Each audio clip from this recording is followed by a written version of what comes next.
in Walnut Park, Gadsden, Alabama. And this is the house that I produced, wrote, and recorded trunk music in. Right there. You've seen a photo of me sitting on in an empty room next to a busted ass mattress. It was in that room right there, in the cover.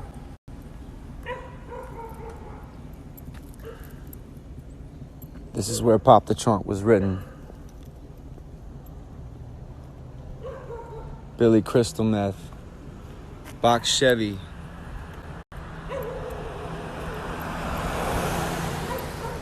I was gonna take everybody around and show you the different houses I lived in Gadsden and the different projects that were made while I was there, but this is it. It's a trip to see my truck parked across the street. Long time coming. As you can see, box Chevys. The inspiration, as always.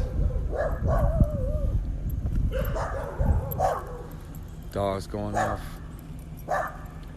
Trunk music, the birthplace. Crazy.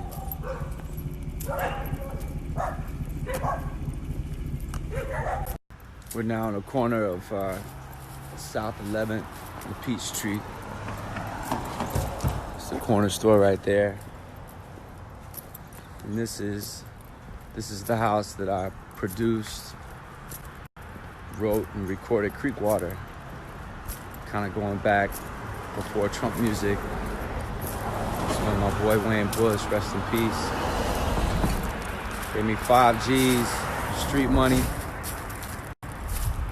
Got me an MPC 2000, little 16-track recorder, and then this house right here in the back. This is a 5-bedroom house. They used to have a 6-foot barbed wire fence in front of it.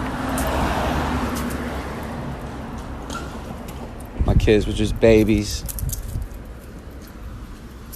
And in the back there, that's where I wrote and produced Creekwater. It's a big ass house, 5-bedroom house with a 2-car garage. It's only $500 a month.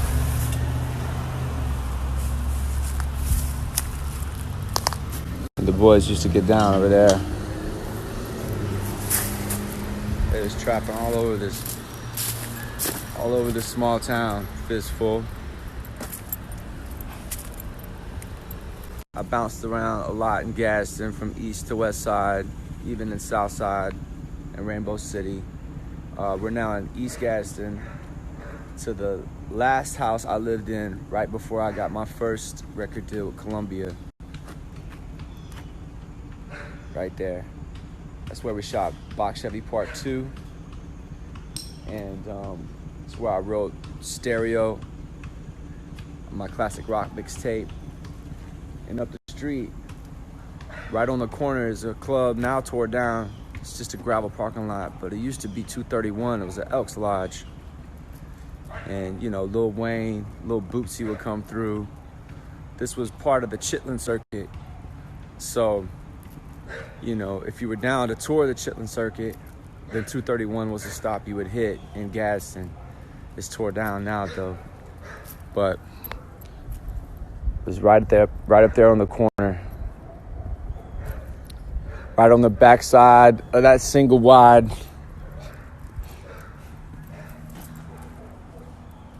I mean, you can see just from the little bit that you've seen, the very blunt inspiration that I had to create this music. I mean, this place, man. Gotta love it. We're now on the corner of Tuscaloosa and 8. This old parking lot here is Penny Profits. I used to park my box Chevy here.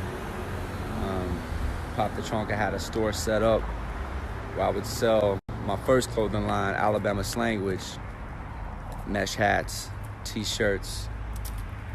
I would get my car cleaned up right here at Crazy Larry's, and just park right here, slang CDs, slang clothes. And then a few years later, I petitioned with the city to paint a mural across this wall right here. So this is Tuscaloosa in 8th, and I'm about to show you the mural that I painted, man, like 15 years ago. Check it out.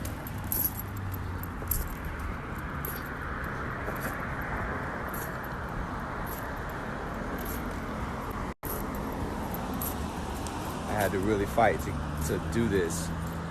This school is called Head Start. It's a school for youngsters right on the other side of this fence. But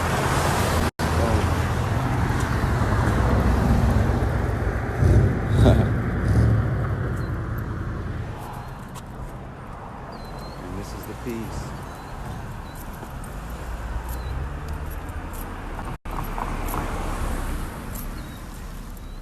So the piece says,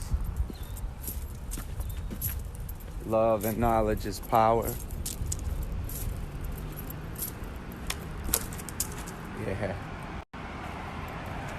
The Dark Crystal characters, Muppet characters I was inspired by as a kid.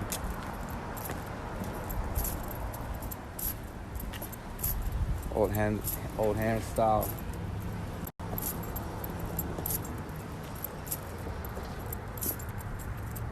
Man, it's all weathered now. Need to bring back some of my real graffiti writing homies and update this. Fat Albert.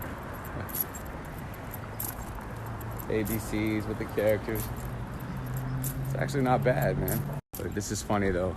My old phone number's still up. 256-547-7643. Yelawolf. Oh my God. Sorry for anybody who ended up with that number. But yeah, you know, so back when, you know, nobody was bringing the graffiti scene, the hip hop scene, the skateboarding scene to Gadsden, or to Alabama, period, really. So I'm proud of that. I'm proud that the mural's still up. No one's painted over it. So that's respect. Love Gadsden.